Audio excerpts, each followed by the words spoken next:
Welcome to my YouTube channel. आज मैं आपको क्लास सेकंड के लिए हिंदी का पार्ट नंबर 10 पढ़ाऊंगी।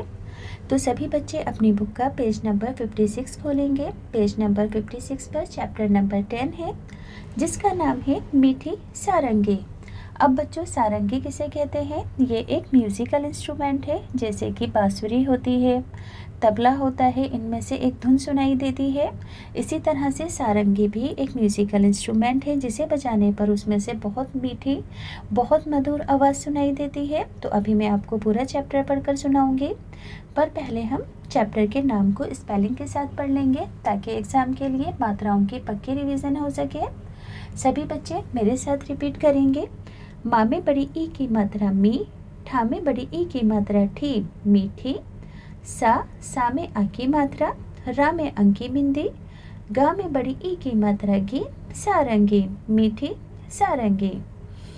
एक गांव में एक सारंगी वाला आया, यानी कि एक गांव में एक व्यक्ति आया जो कि सारंगी बजाता था।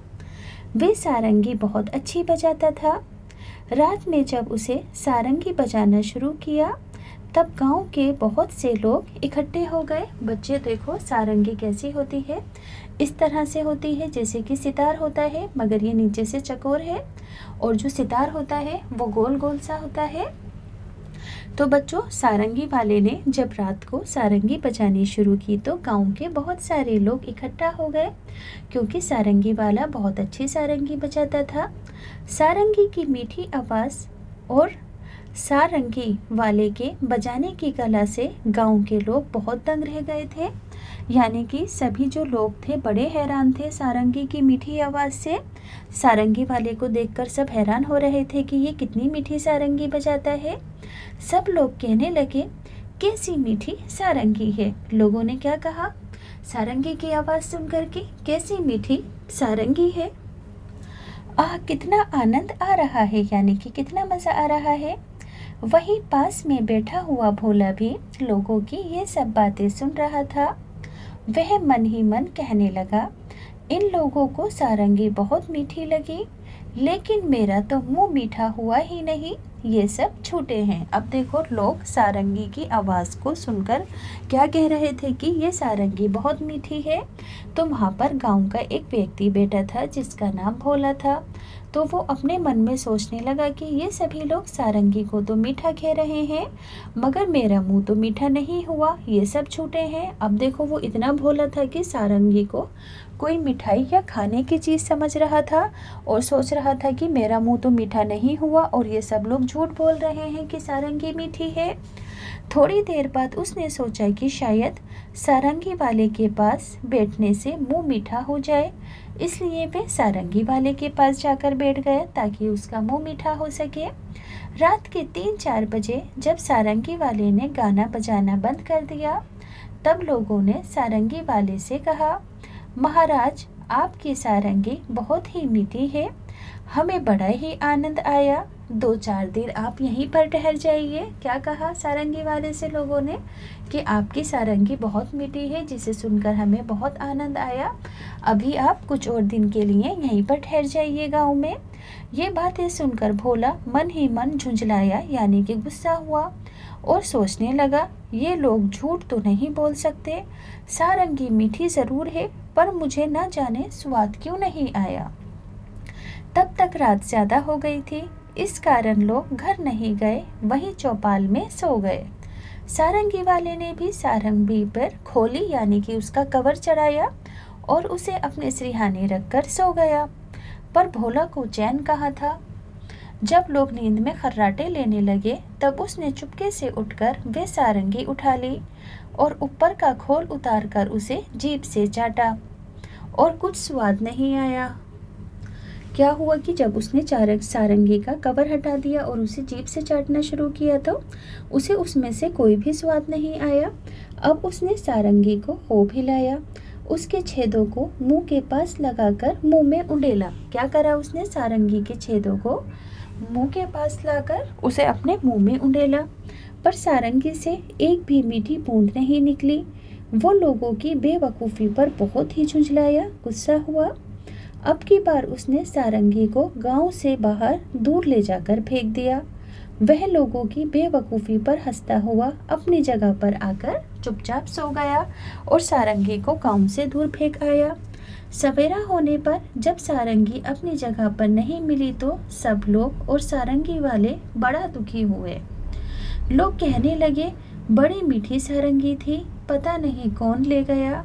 भोला इस बात को न सुन सका और गुस्से में बोला, क्या लोगों ने क्या कहा कि सारंगी बहुत मीठी थी, पता नहीं कौन ले गया। अब भोला इस बात को न सुन सका कि सारंगी बड़ी मीठी थी। क्या खाक मीठी थी? मैंने तो उसे अच्छी तरह चाटा था, उसमें ज़रा भी मिठास नहीं थी। तुम सब लोग झूठे हो और बाबा जी की खुशामद करते हो। लोगों ने पूछा, पर सारंगी है कहाँ? उसने कहा कि गांव के बाहर पड़ी है।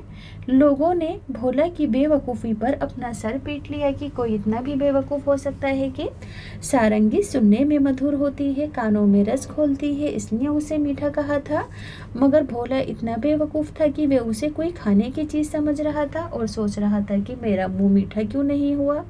जब लोगों को ये बात पता चली तो सब लोग भोला की जो बेवकूफ़ी थी उस पर बड़े हैरान हुए और सबने अपना सर पीट लिया। अब बच्चों पेज नंबर 59 है। गांव वाले कहते थे, कैसी मीठी सारंगी है। इसका मतलब क्या है? सही बात पर निशान लगाओ सही का। तो सारंगी चखने में मीठी थी। सारंगी से निकलने वाली आवाज़ सुनने में अच्छी लगती थी। यह सारंगी के आसपास मधुमक्खियां भिनभिना रही थीं। तो बच्चों इसका मतलब क्या था कि सारंगी से निकलने वाली आवाज़ सुनने में अच्छी लगती थी। तो यहाँ पर टिक मार्क लगा दोगे। अब अगला है, अब तुम समझ गए होगे कि गांव वाले सारंगी को मीठी क्यों कहते थे। अब बताओ कड़वी बात का क्या मतलब होगा। अब देखो कड़वी बात का क्या मतलब होगा। कड़वी बात का मतलब है अप्रिय बात, जो सुनने में अच्छी ना लगे। क्या लिखोगे? कड़वी बात का मतलब है अप्रिय बात, जो कि सुनने में अच्छी ना लगे। अब बच्चों यहाँ पर हैं 3 प्रश्न उत्तर। तो पहला प्रश्न है, भोला ने क्यों सोचा कि सभी झूठ बोल रहे हैं। तो आप आंसर के अंदर क्या लिखोगे कि यहाँ पर मैंने लिख लिया है पहले प्रश्न का आंसर। आप लिख देना कि भोला ने सारंगी को मुंह से चाटा तथा उसके छेद को, यहाँ पर लिखना उसके छेद को अपने मुंह के पास ले जाकर उंडेला भी, पर उसे कहीं से भी मिठास नहीं मिली। तब उसे लगा सभी गांव वाले झूठ बोल रहे हैं। क्या लिखोगे? भोला ने सारंगी को मुंह से चाटा तथा उसके छेदों को अपने मुंह के पास ले जाकर उंडेला भी, पर उसे कहीं से भी मिठास नहीं मिली। तब उसे लगा सभी गांव वाले झूठ बोल रहे हैं। अब बच्चों इसका दूसरा प्रश्न है, भोला को सारंगी का स्वाद क्यों नहीं आया। जवाब लिखोगे, भोला को संगीत का ज्ञान नहीं था। क्या लिखोगे? भोला को संगीत का ज्ञान नहीं था, इसलिए उसे उसका स्वाद नहीं मिला। उसे लगा कि, यहाँ पर लिखना का में छोटी ई की मात्रा की, उसे लगा कि सारंगी का स्वाद मीठा नहीं है, क्योंकि मीठी चीज़ें तो स्वाद में मीठी होती हैं। कैसे लिखोगे? भोला को संगीत का ज्ञान नहीं था, इसलिए उसे उसका स्वाद नहीं मिला। उसे लगा कि सारंगी का स्वाद मीठा नहीं है, क्योंकि मीठी चीज़ें तो स्वाद में मीठी होती हैं। अब तीसरा प्रश्न है, भोला ने किस किस तरह से ये जानने की कोशिश की कि सारंगी मीठी है। तो सबसे पहले भोला ने सारंगी के खोल को उतारकर उसे चाटा, फिर उसके मुंह के पास, उसके छेद को मुंह के पास उड़ेला, मुंह में उड़ेला, परंतु फिर भी उसे कुछ स्वाद नहीं मिला। यहाँ पे लिखना छेद को मुंह में उड़ेला, पर फिर भी उसे कोई स्वाद नहीं मिला। तो बच्चों वीडियो को पॉज करके तीनों ही आंसर आप अपनी कॉपी में लिख लेना। बच्चों अगला प्रश्न है, सारंगी वाले ने सारंगी पर खोल चढ़ाया और अपने सिरहाने रखकर सो गया। इसी तरह से पहले प्रश्न में पूछा गया है कि सारंगी वाले ने अपनी सारंगी पर खोल क्यों चढ़ाया होगा, यानी कि कवर क्यों चढ़ाया होगा सारंगी पर। तो सारंगी वाले ने सारंगी की सुरक्षा के लिए उस पर खोल चढ़ाया, ताकि उस पर धूल मिट्टी पानी ना पड़े। ठीक बच्चों, पॉज करके लिख लेना। और किन किन चीज़ों पर खोल चढ़ाया जाता है बच्चों? कवर किस किस चीज़ों पे चढ़ाया जाता है? तकिए पर, सोफे पर, हारमोनियम पर, गिटार पर, चश्मे पर आदि पर। तो यहाँ पर आप इसको वीडियो को पॉज करके अपनी कॉपी में लिख लेना।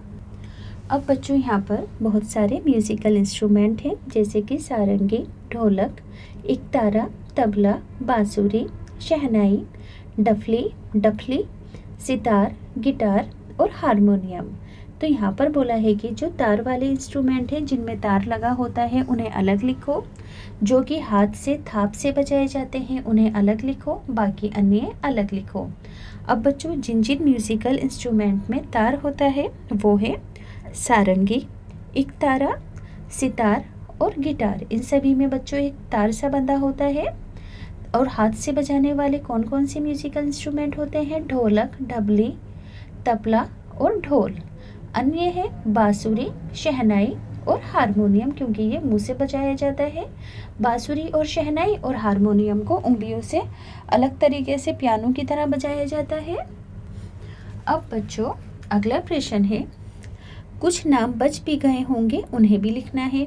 ऊपर लिखे बाजों को जगह जगह पर बजाया जाता है। सोच कर लिखो कि इन जगहों पर क्या क्या बजाया जाता है। रेलगाड़ी या बस में क्या चीज़ बजती हुई आप देखते हैं? कोई बांसुरी वाला चढ़ जाता है, कभी कोई ढबली बजाता हुआ दिख जाता है, कभी कोई एकतारा बजाता हुआ दिख जाता है रेल में। इसी तरह से घर पर किसी अवसर पर कौन सा म्यूज़िकल इंस्ट्रूमेंट बजाया जाता है? तो शहनाई, ढोलक या फिर पियानो वगैरह।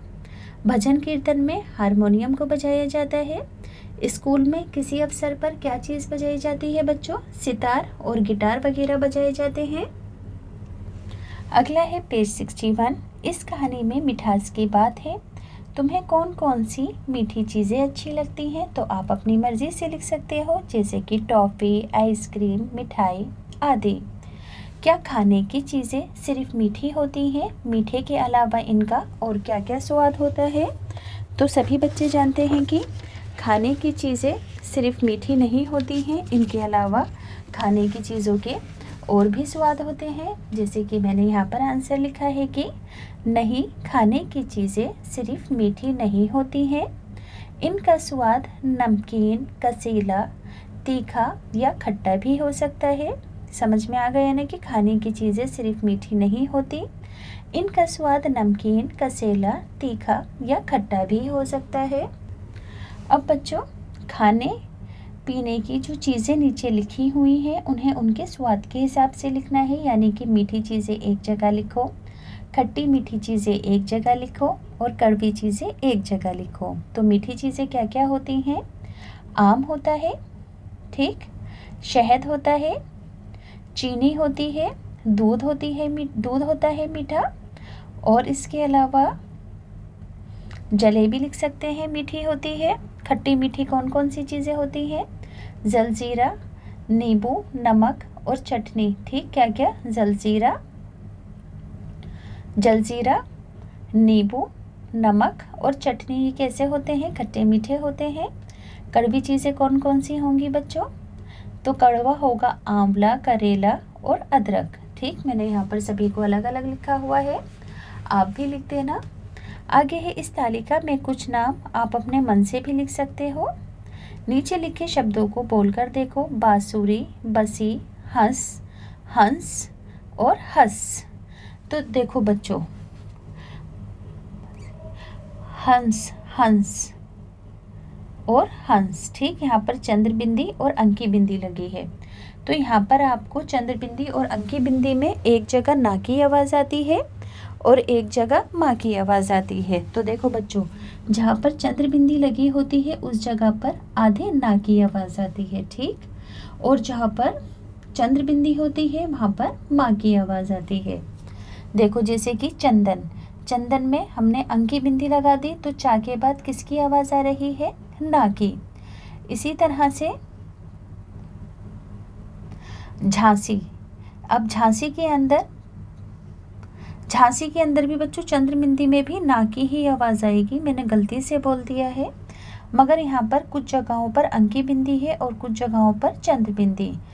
तो जैसे कि बच्चों चंदन है ना, कंकड़, सुंदर, और मंगलवार सब पर क्या है, अंकी बिंदी है और ना की आवाज़ आई है।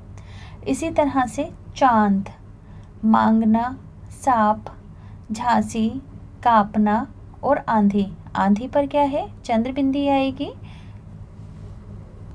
यानी कि इसमें पूरे माँ की आवाज़ सुनाई दे, पूरे ना की आवाज़ सुनाई देगी आंधी, और इसके अंदर आंधी ना की आवाज़ सुनाई देगी अंकी बिंदी के अंदर। ठीक, तो आप सभी बच्चे इसे अपने हिसाब से लिख लेना स्क्रीनशॉट लेकर कि कहाँ पर चंद्र बिंदी आएगी और कहाँ पर अंकी बिंदी आएगी।